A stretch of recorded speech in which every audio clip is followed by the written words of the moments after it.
Welcome to the Mini Book Podcast, African American Books Edition. Today, we are going to be looking at a truly monumental piece of scholarship. It is. It's The History of White People by Nell Irvin Painter. And we want to thank you for listening, and please do consider subscribing for future content. Definitely. It helps us a lot. And we should state right at the top that after hearing this, we would strongly encourage you to go out and purchase this book and support the author. Oh, absolutely. Nell Irvin Painter is a legend in the field. And the depth of this work is, it's something we can only scratch the surface of today. For sure. And a quick note before we jump in. Right. We must remind you that the voices you hear come from AI, but the content comes straight from the book. And we feel that this is a great way to learn about African American history. It really is. Yeah. Because this content is, it's mind-bending. It is. We usually think of this show as a place to learn about Black history specifically, but this book, it flips the lens completely. That's the perfect way to put it. It frames the value proposition perfectly. Wow. You cannot fully understand the history of race in America, or African American history for that matter, without understanding how the very idea of whiteness was built. You have to understand the machinery to understand the product. So let's get into the hook. Mm-hmm. Because when I first picked this up, I thought, the history of white people, isn't it just, general history? Right, I had the same thought. Most history books are about white people, but Painter's premise is radically different. She argues that white people haven't always existed. Exactly. And she isn't playing some kind of semantic game here. She's not denying that people with light skin exist. Oh, it's not. She is talking about whiteness as a social concept, a category, almost like an exclusive club that you can be let into or kicked out of, depending on the era. So it's not a biological fact? Not at all. It's an idea, a very powerful idea that has been invented, reinvented, and expanded over and over again. And that's really our mission for this discussion, isn't it? To explore how the definition of white shifted from, a skull found in a mountain range, to a beauty ideal, then to a scientific classification, and finally to a socioeconomic status right here in America. And just a quick note on terminology before we start. We are going to run into some complex terms. Like cephalic index. Right, or polygenesis. Don't worry, we will break them down and explain their meanings as we go. We want to make sure everyone's on the same page. Exactly. Okay, let's unpack this. We have to start way, way back. Antiquity. I think most listeners, and honestly, myself included, we assume the ancient Greeks were the original white people, right? It's the common assumption. You see the white marble statues in museums. You just assume they saw themselves as the founders of the white race. But Painter points out that this is actually a massive misconception. The ancient Greeks did not think of themselves as white. Right. Not at all. In fact, they didn't categorize people by skin color or race in the way we do. For them, it was all about geography and culture. So it was more like, are you civilized or are you a barbarian? That was it. That was the main distinction. But they must have noticed skin color. People from Northern Europe look different than people from the Mediterranean. They had eyes. Oh, they noticed it for sure, but they interpreted it through what they called environmental theory, not racial hierarchy. Environmental theory. What's that? They believed the environment literally shaped the person. So when they looked at the Scythians and the Celts, people from the north, whom we would undeniably call white today, the Greeks, they weren't impressed. They didn't see them as cousins or fellow Europeans. Far from it.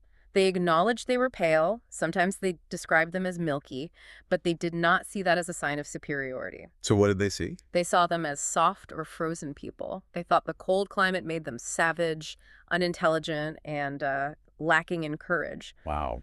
The Greeks actually thought the ideal human existed in the middle climate, which, conveniently, was Greece. Of course it was. So, in the ancient world, being pale wasn't a badge of honor. It was just a sign you lived too close to the ice. That just turns the whole classical white heritage idea completely on its head. It does. So if the Greeks didn't invent whiteness, where on earth did the term Caucasian come from? We hear it all the time. Yeah. Male, Caucasian. It sounds so scientific. This is one of the most fascinating and, frankly, bizarre stories in the book. It all goes back to one man in the 18th century. Who was that? Johann Friedrich Blumenbach. He was a German scientist, and he was obsessed with natural history. And his hobby was collecting skulls, right? A very popular hobby for scientists back then. Mhm.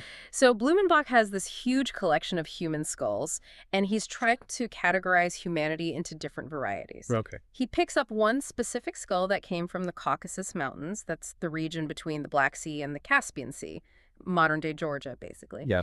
He looks at the skull and decides it's the most beautiful skull in his collection. Wait, hold on. He based the entire scientific classification on which skull he thought was pretty. Essentially, yes. He was obsessed with its symmetry, its shape, and because he thought this skull from the Caucasus was beautiful, and he believed Europeans were the most beautiful people, he decided to name the white race Caucasian. That feels incredibly arbitrary. It's not based on genetics, it's based on one guy's taste. It is, and here is the real irony that Painter highlights, which just underscores the absurdity of it all. What's that? The actual people living in the Caucasus at that time, they were not considered the pinnacle of European society. Well, Not at all. They were often enslaved. They were considered troublesome by their Russian neighbors. Some Russians even called them black because they were seen as wild and uncivilized. get out of here. But because of one scientist's preference for a skull's geometry, their name became the gold standard for whiteness. It really hammers home that this was about aesthetics, not hard science. And speaking of aesthetics, the book mentions Johann Winkelmann and art history. This seems to be where that white equals beauty idea really gets cemented. Yes. Winkelmann is often called the father of art history. He looked at those Greek statues we mentioned earlier, the white marble ones. Right. He idealized that white form as the peak of human beauty. He wrote all about the noble simplicity and quiet grandeur of white marble. He essentially told the world, this is perfection. White stone. But there was a problem with that. A big one. He was mistaken. How so? We know now that ancient Greek statues were originally painted. They were vivid, colorful, some might even say gaudy. Painted? Yep. Blue eyes, red lips, patterned clothing. But the paint had worn off over centuries. Winkelmann either didn't know that or he chose to ignore it. He thought the pure white marble was the original artistic intent. So he just projected his own ideal onto the past. Exactly. And he helped solidify this powerful link in the European imagination between whiteness, beauty, and civilization. So we have a scientist loving a skull, an art historian loving unpainted marble, and poof, we have a racial category. Pretty much. But let's shift to the economic reality. The book has a chapter on white slavery. This is something that gets lost in the American conversation, I think. It's a piece of history that is so often forgotten, but it is absolutely crucial for Painter's argument. She highlights a linguistic fact that is, well, it's pretty shocking to modern ears. Which is? The word slave shares an etymological root with the word Slav. The Slavs, as in people from Eastern Europe. Correct. For centuries, people from Eastern Europe were the primary source of slaves for the Mediterranean and the Ottoman Empire. We're talking millions of people. So being white didn't make you free. Not at all. Whiteness was not historically synonymous with freedom. You could be pale, have blue eyes, and still be sold in a market in Constantinople. That's a huge mental shift for Americans because here, slavery is so strictly racialized as black. Precisely. And that brings us to the American context.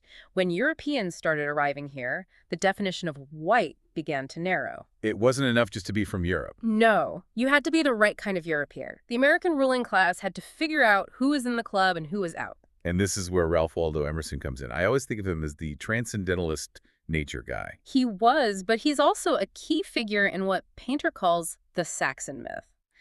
In the 19th century, there was this obsession among the American elite with the Saxons, people of English or German descent. They saw themselves as the superior stock. Exactly.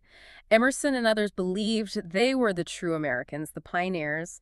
They believed the Saxon race had a unique destiny. It was a very, very specific club. And if you define the Saxons as the superior stock, you are, by definition, excluding others. So who is on the outside looking in? The Celts, specifically the Irish. It is wild to think about now. I mean, everyone is Irish on St. Patrick's Day. The Irish are so integrated into white America. But back then, not at all. Emerson and his peers viewed the Irish as a separate, inferior race. They were often depicted in cartoons as ape-like or simian. So being pale-skinned wasn't enough. Not even close. You had to be Saxon. This is a crucial point Painter makes. Whiteness in America has always been about exclusion, even of other Europeans. It expands and contracts. And this exclusion wasn't just social, it became scientific again. This is where we get into the American School of Anthropology and degenerate families. This part of the book really disturbed me. It's a tragic story. There was a psychologist named Henry Goddard in the early 20th century, and he published a study about a woman he called Deborah Kallikak. Now, Kallikak wasn't her real name. No, Goddard invented it from two Greek words, kalos for beauty and kakos for bad. Beauty and bad. Yep. Deborah was a poor white woman. She looked normal, even attractive. That's the beauty part. But Goddard claimed she was genetically unintelligent. That's the bad part. He used her family tree to argue that poverty and feeble-mindedness were hereditary traits. And this is where we get the word moron, right? I was so surprised to learn that was a clinical term. Yes, Goddard actually coined the term moron to describe people like Deborah Poor Whites, who looked fine on the outside, but were deemed a threat to the gene pool. And we need to be clear here, this wasn't just name-calling. This wasn't theoretical. Oh, no. It had horrific consequences. This so-called science was used to justify the forced sterilization of thousands of poor white people in America. To protect the racial stock. Yes, to protect the stock from these degenerate families. It shows that whiteness was also a class concept. If you were poor and white, you were at risk of being categorized as something lesser, something to be bred out. It's scary how much effort went into categorizing people. We talked about skulls, but in the late 19th century, they got really specific with the measurements. They did. This brings us to William Z. Ripley and his book, The Races of Europe. Ripley was obsessed with something called the cephalic index. Okay, break that down for us. What is the cephalic index? It sounds fancy, but it is just the ratio of the width of your head to the length of your head. Seriously. Yep. Ripley believed this ratio was the key to racial identity. He categorized all Europeans into three races based on it. The Teutonic race, who were long-headed and superior, then the Alpine race, who were round-headed, and the Mediterranean race. So if I had a round head, I was biologically inferior to someone with a long head. That sounds like astrology for racists. According to Ripley, yes. And this wasn't a fringe theory. This was treated as hard science. It was used to argue for restricting immigration from Southern and Eastern Europe because their head shapes were wrong. But then someone comes along and just blows this all up. Franz Boas. Franz Boas is a hero in this story. He was an anthropologist who actually went out and did the field work. He measured people, specifically immigrant children. And what did he find? He found that the head shapes of children born in America were different from their parents born in Europe. Wait, so the permanent racial trait? Yeah. It changed. In one generation, Boas proved that head shape was influenced by environment, by nutrition, not just ancient genetics. That's a massive blow to scientific racism. It was. It showed that race wasn't written in stone. The human body responds to its environment. So science starts to turn. But society takes a while to catch up. Let's move into the mid-20th century. Painter talks about the enlargements of whiteness. This is the third one. The third enlargement is what happens after World War II. This is when the definition of white expands massively. Suddenly, the Irish, the Italians, the Jews groups that had been seen as separate races are allowed to melt into the general category of white. How did that happen? Was it just the war uniting everyone? The war helped, but it was largely economic. The GI Bill. Right. These groups moved out of their ethnic enclaves in the cities and into the suburbs. In the suburbs, an Italian family lived next to an Irish family, and they just became neighbors. They became white. But there is a huge asterisk here, a massive exclusion. A huge one. This enlargement explicitly excluded Black Americans. They were redlined out of those suburbs. So as these European groups merged into whiteness, the line became strictly Black versus white. The buffer groups disappeared. They did. It was a consolidation. And Painter brings up a really surprising point about Malcolm X here. She argues he played a role in this unification. That seems so counterintuitive. It's a provocative argument. She notes that Black nationalism and its rhetoric labeling all whites as devils unintentionally helped unify these diverse European ethnicities. How so? Well, if you are an Italian American and a Black nationalist calls you a white devil and then calls the Irish guy next door a white devil, you start to see yourself less as Italian and more as just white. It's solidified the binary. That is a perspective I had never, ever considered. So that brings us to the modern era. Painter talks about a fourth enlargement. What's happening to whiteness now? Well, now the boundaries are blurring again. The 2000 census was a game changer, allowing people to select multiple races for the first time. And you could see it in beauty standards, too. We talked about that pale marble ideal. But now, Now, tan skin is desirable. The aesthetic has completely shifted. Painter points out that some mixed-race individuals are being accepted into the mainstream or even the white category based on class and appearance. which brings us all the way back to the biology, or the lack of it. Right. We have to reiterate the scientific consensus. There is no genetic basis for race. We are all African descended. Race is a social construct, not a biological one. So if it isn't biological, what is it? Painter concludes that being white is largely defined by what it is not. It is defined by not being black.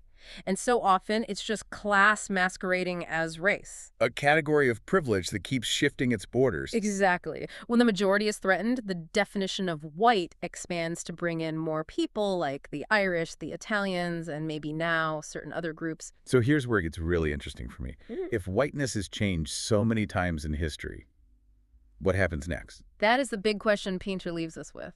I mean, if we look 50 years into the future, will the category just dissolve? Or will it just expand again? Will white just mean rich and black just mean poor?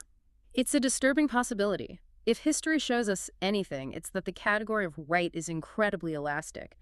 But maybe, just maybe, recognizing that it is an invention, a story we told ourselves, is the first step in dismantling it. That is a lot to chew on. This book really forces you to question categories you use every single day. It certainly does. The History of White People by Nell Irvin Painter. It is dense, it is challenging, but it is absolutely essential reading.